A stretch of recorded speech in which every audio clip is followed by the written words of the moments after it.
بسم الله الرحمن الرحيم نحمده ونصلي على رسوله الكريم أما بعد فأعوذ بالله من الشيطان الرجيم بسم الله الرحمن الرحيم ولا تقولوا لمن يقتل في سبيل الله أموات بل أحياء عند ربهم يرزقون صدق الله العظيم. عزتمندو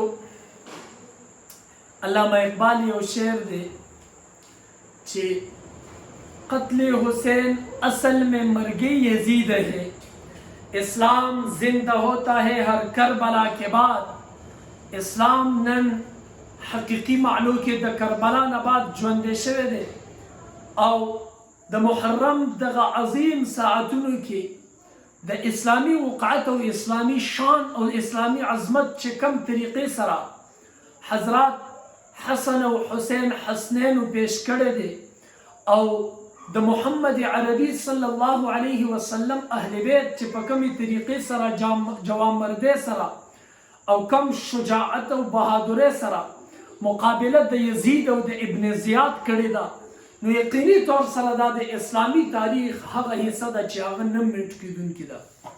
اوس په دې واقعاتو تسلسل سره د محرم په دې میاشتې کې او د محرم په دې ساعتونو کې داسې قسم رسوم او رواج او داسې قسم بدعات او ته ځای ورکول د هرګز اسلامي نه دي چې هغه صرف او صرف د ځان د خواهش او د مقصد دپاره وي.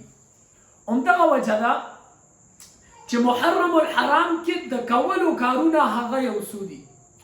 د کولو کار دا دی چې مونږ په 10 محرم باندې روژه ونیسو او حضور صلی الله علیه وسلم د روایت مطابق چې آقای نامدار صلی الله علیه وسلم په هر 10 محرم باندې روژه نیوله. حضور ته یو صحابي عرض وکړ یا رسول الله په دغه ورځ باندې یهودیان هم روژه نیسي ځکه چې په دغه ورځ باندې هغوی ته نجات میلاو شوی. حضور صلی الله علیه وسلم ارشاد فرمایلو چې که زه چېرته آینده کال ژوندی یم نو د دې سره به اضافه کوم، یعنی مطلب دا و چې که چېرته ژوندی یم نو زه به د دې سره یو روژه بله نیسم.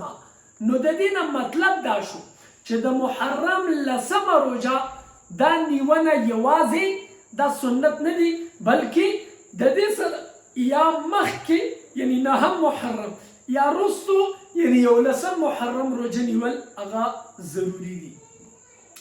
دویمه خبره په محرم کې بدعات کول، دا شربتونه ورکول، دغه خوراکونه ورکول.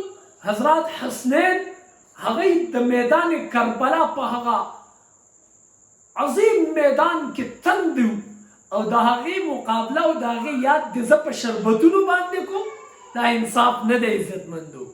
هغوی باندې روټۍ بنده وه، زه د هغې یاد هغه په چورۍ باندې کوم، دا انصاف نه دی عزتمندو. پکار خو دا ده چې د هغې په یاد کې صرف او صرف د هغه تاریخ ژوندی شي چې هغه قربانۍ د څه دپاره پیش کړې وي. زما د پیغمبر د زړه ټوکړې قرباني د څه دپاره پیش کړې وه؟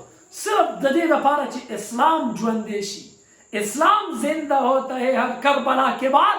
د دې د وجې نه اسلام ژوندی کېږي. هله چې کله یو کس قرباني ورکي، د دې د وجې نه قربانۍ ورکول دا د اسلام شان دی، دا د اسلام عظمت دی، دا د اسلام عزت دی.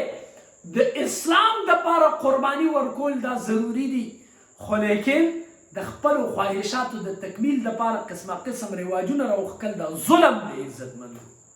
د دې رواجونو خلاف حضرت حسین شهادت وکړ. د دې غلط څیزونو خلاف حضرت حسین رضی الله تعالی عنه خپل سر پیش کړ. د ظلم خلاف، د ناانصافۍ خلاف، د بدامنۍ خلاف او د هر قسم لا قانونیت خلاف هغه جهاد وکړ او خپل تن بدن پیش کړ. د دې د وجې نه په دې ورځې باندې د کولو کار هغه چې دی نو روژه نیول دي. او دغه شانتې د یو حدیث نه استنباط شوی دی چې په دغه ورځ باندې چې څوک په خپل کورنۍ باندې څومره زیات خوراکه کولی شي نو الله تعالی به دته په مال کې وسعت ورکوي، زیاتوالی ورکوي. دا انشاءالله سبا د هفتې ورځ ده، نو سبا ورځې کې به انشاءالله 10 محرم دی او په دې باندې دا بدعات او رسومات او د هغې یاد کې جړل او ځان چې دی نو عجیبه عجیبه پیش کول دا اسلامي شان نه دی. ولا تقولوا لمن يقتل في سبيل الله اموات، ته مه وایه چې د الله په لارې کې چې کوم خلق شهیدان شي هغه مړه دي، مړه نه دي، بل احیا، بلکې هغه ژوندي دي، ژوندي. بلکې مرګ خو حسن یو ځل راتلونکی دی، خو حیات جاویده هغوی حاصل کړی دی. د دې د وجې نه د اقبال هغه اشعار ماته یادېږي، دا ویډیو رانه لویږي. زه ریکویسټ کوم چې سبا انشاءالله که چېرته روژه نیولی شي نو روژه ونیسئ، خو د دې سره یا د نن ورځې روژه او یا د اتوار د ورځې روژه ضروري ده.